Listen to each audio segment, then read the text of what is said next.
mengatakan akhafu ma akhafu minad dajjal al ulama usuk, kan ada ya.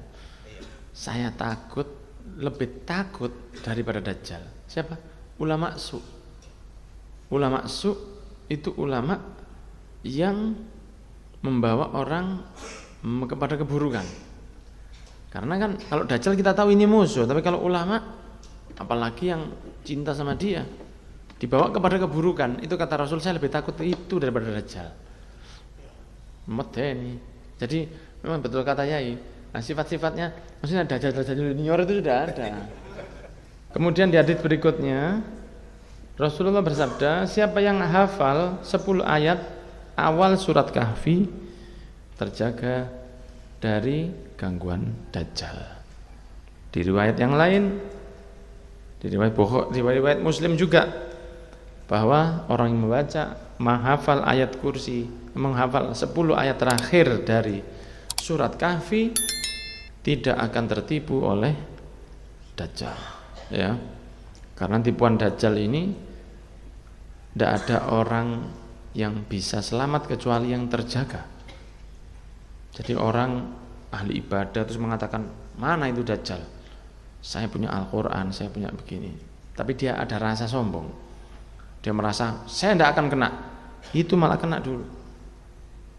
Jadi lebih baik takut, ya. Lebih baik takut, lebih baik berlindung kepada Allah. Baca hafal 10 ayat pertama atau 10 ayat terakhir surat Kahfi. 10 ayat pertama atau 10 ayat terakhir. Karena yang kena sama dajjal ini yang paling banyak itu wanita. Di saat itu wanita pokoknya kepinginnya hidup dunia ini yang material sekali. Nah, dari situ maka sampai dikatakan kalau waktu dajjal keluar, ikatlah istri-istri dan anak perempuan kalian. Karena kalau mereka lihat langsung ikut. Ya, waktu itu kan kehidupan berat, paceklik luar biasa. Dajjal itu manggil hujan turun.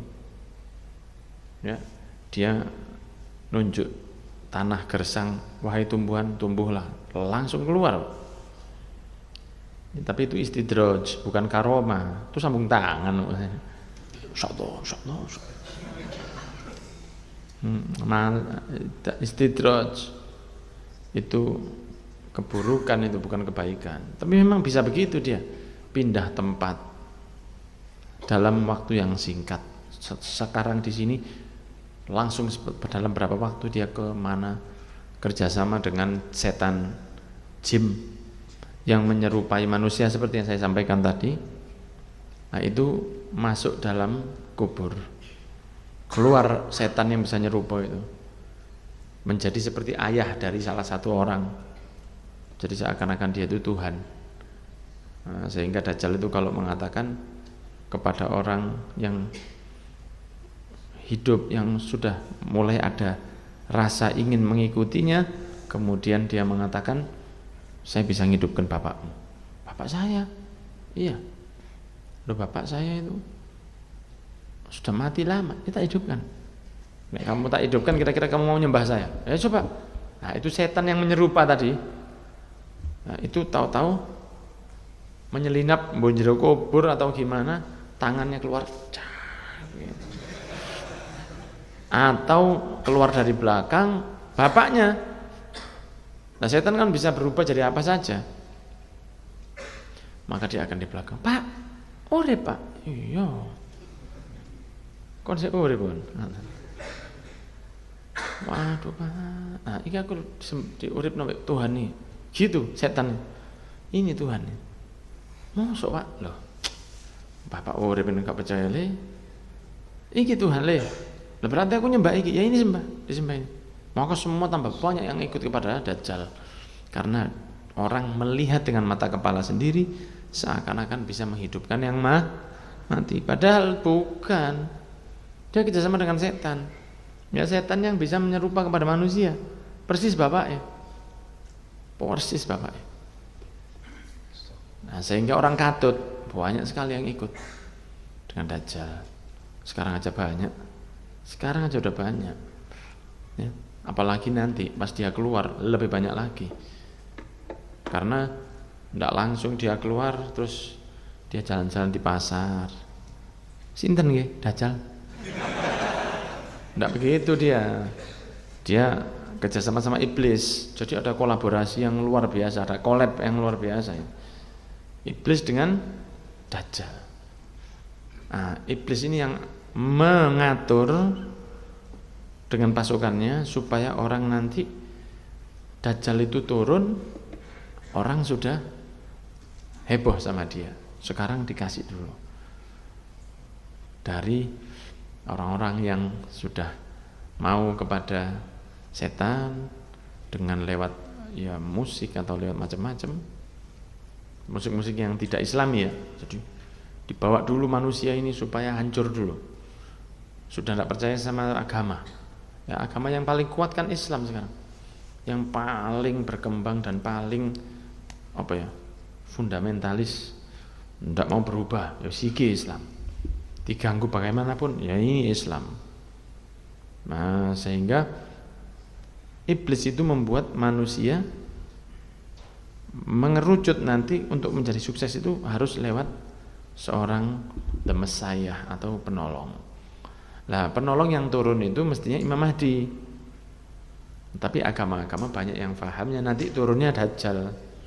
Dajjal itu kalau turun, Yahudi itu akan ikut sama dia, pikir ini Imam Mahdi kita. Penolong itu ini, padahal bukan itu. Penolong kita itu Imam Mahdi dan Nabi Isa. Dan Nabi Isa yang membunuh Dajjal nanti di Israel ya, di Palestina situ. Mati sek. Dan akan busung nanti itu Dajjal. Ya, ada busungnya. Tolong Pak, bapakku urip no. Urip, das langsung. Bapakku Pak, urip, das. Beberapa waktu, bapakku Pak. Loh. Penonton mulai baru hidup. Nanti orang minta hujan sama Dajjal langsung turun. Besoknya kamu Dun. Anu rupanya error ya gimana? AC-nya yang di langit itu error. Tambah lama tambah parah sampai hilang sama sekali. Ilmunya itu sakti ini itu hampir hilang sama sekali. Maka dia akan mengepung orang Islam di Masjidil Aqsa. Orang Islam terkepung di dalamnya. Nah saat itu dua malaikat akan turun dari atas masjid, masuk Nabi Isa pegangan dengan dua malaikat itu, turun ke bawah di dalam masjid langsung. Wah itu nek tadi film ya, wah apik sekali ya. Jadi orang-orang yang di dalam masjid itu tahu-tahu turun Nabi Isa dari atas. Ini sudah mau digembrang-gembrang, mau dibuka pintunya, mau didobrak. Dajjal di depan dia. Ayo keluar. Dibuka sama Nabi Isa yang pertama ketok Nabi Isa. Dajjal itu kelihatan Nabi Isa langsung larut dia seperti garam yang kena air. Jadi seperti ngelembosi gitu dia. Lihat saja. Hanya melihat ke Nabi Isa leleh. Langsung dia seperti lemah begitu. Saktinya hilang. Maka dikejar sama Nabi Isa. Yahudi yang di belakangnya disikat sama orang-orang Islam. Ya, dikejar sampai pintu Lud namanya. Lud bukan Loto. Lud. L-U-D. Lam dal. Lud. Dibunuhlah Dajjal di depan pintu Lud itu. Masih ada sekarang pintunya, sampai sekarang masih sudah ada pintunya. Mati di situ dia. Sek. Wes. Berkolaborasi dengan Imam Mahdi. Nanti Nabi Isa akan wafat, Imam Mahdi juga wafat. Keluar angin dari Yaman, keliling dunia angin dari Yaman. Orang kan sudah kebiasaan kena COVID meninggal banyak. Nanti ada lagi Tapi TV sudah tidak ada waktu itu, HP sudah tidak ada, mobil sudah tidak ada, jam aja tidak ada. Karena semua itu terbalik nanti jadinya. Ya, sekarang kita itu kan satu arah. Ya, sudah terbiasa arah jarum jam itu begini, angka itu dari 0 sampai 10. Itu nanti tidak berjalan semua itu. Jadi itu nanti tidak berjalan, walaupun dengan pendapat yang macam-macam. Ada yang mengatakan nanti akan jatuh meteor ke atas bumi, merubah rotasi bumi, sehingga bumi itu yang biasanya semua begini sekarang ke sana. Lah kalau mau ke sana, ya berarti mulai nol lagi. Seperti zaman Nabi Adam baru turun dulu. Mana sempat. Mobil tidak bisa jalan. Karena untuk buat mobil itu kan ada prosesnya. Ini dicampur ini supaya begini, dicampur begini. Nah itu tidak berjalan. Karena kehidupan itu berbalik. Nah sehingga tidak manfaat itu. Ya, makanya Rasulullah mengatakan, kalian akan perang seperti kita perang nanti. Pakai tombak, pakai panah, pakai pedang. Karena tembak itu kan ada prosesnya. Kalau dibeginikan, pirnya mundur, kemudian melemparkan peluru, pelurunya lepas, selongsongnya itu hilang, kemudian tinggal pelurunya saja. Itu kan dengan proses. Nah, nanti itu prosesnya harus ke sana. Ya enggak bisa, ya harus buat dari nol. Lah pabrik-pabrik tutup kabeh sak dunia ini. Semua ada ngefek itu semua. Kipas angin ini enggak bisa. AC itu enggak bisa semua. Semua tidak berjalan. Elektronik tidak berjalan. Makanya HP yang jelek aja. Nah, daripada yang bagus, waduh baru beli. Dajjal ya jadi rupa. Gara-gara dajjal nih. Enggak bisa. Perangnya pakai pedang, pakai panah. Uang pakai apa namanya? Emas dan perak. Karena akhir zaman orang akan kehilangan kertas. Semakin banyak yang pakai digital. Nah, digital mati. Habis deh. Telas deh. Duit itu telas. Duit gue telas banget. Telas. Orang kan sudah banyak yang pakai begitu sekarang. Nah, uang kertas itu enggak ngefek nanti. Enggak bisa, itu enggak kepakai itu. Makanya Kanjeng Nabi bilang orang yang pintar itu mereka yang punya kuning dan putih di akhir zaman. Ya maksudnya emas dan perak. Ya bukan berarti sekarang sampai gak iso mangan, sing penting nglumpuhno emas, ya ndak. Emas sama perak ndak bisa dimakan. Wis dilakoni aja. Saisone begitu ya. Dajjal itu bahaya, sampai turun taklim ini. Kita menangi atau tidak? Nah, itu semoga gak menangi. Medeni itu, Pak. Kita takutnya apa kita ini selamat. Tidak ada jaminan. Tidak ada jaminan selamat dari Dajjal, tidak ada. Karena Rasul sendiri pernah mengatakan, akhafu ma akhwafu minad Dajjal al ulama usuk. Kan ada ya. Saya lebih takut daripada Dajjal. Siapa? Ulama su. Ulama su itu ulama yang membawa orang kepada keburukan. Karena kan kalau Dajjal kita tahu ini musuh, tapi kalau ulama, apalagi yang cinta sama dia, dibawa kepada keburukan, itu kata Rasul, saya lebih takut itu daripada Dajjal. Medeni. Jadi memang betul kata Yai. Nah sifat-sifatnya, maksudnya Dajjal junior itu sudah ada. Dajjal junior itu sudah ada.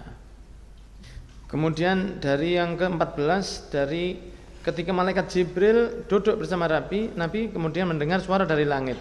Maka Rasul mengangkat kepalanya dan dikatakan, malaikat Jibril mengatakan, ini pintu langit sedang dibuka dan tidak pernah terbuka sebelumnya kecuali hari ini. Maka ada malaikat turun. Dikatakan malaikat Jibril, malaikat ini turun ke bumi dan dia tidak pernah turun sebelumnya. Kemudian mengucapkan salam, assalamualaikum waalaikumsalam. Absyir, dikatakan oleh malaikat yang tidak pernah turun ini tadi. Bergembiralah dengan dua cahaya yang diberikan kepadamu wahai Nabi Muhammad dan tidak diberikan kepada Nabi sebelummu. Apa itu? Al-Fatihah dan akhir surat Al-Baqarah. Itu. Kalau Anda baca rotib hadat di awal-awal ini. Ya. Waladhdallin amin amanar rasulu bima Allahu la ilaha illa huwal hayyul qayyum, setelah ayat kursi amanar rasulu bima unzila ilaihi itu. Jadi rotib itu bukanya sudah dengan penjagaan yang luar biasa. Itu dijadikan sebagai cahaya bagi orang yang baca surah Al-Fatihah dan ayat amanar rasul. Ya, itu wallahu a'lam bishawab.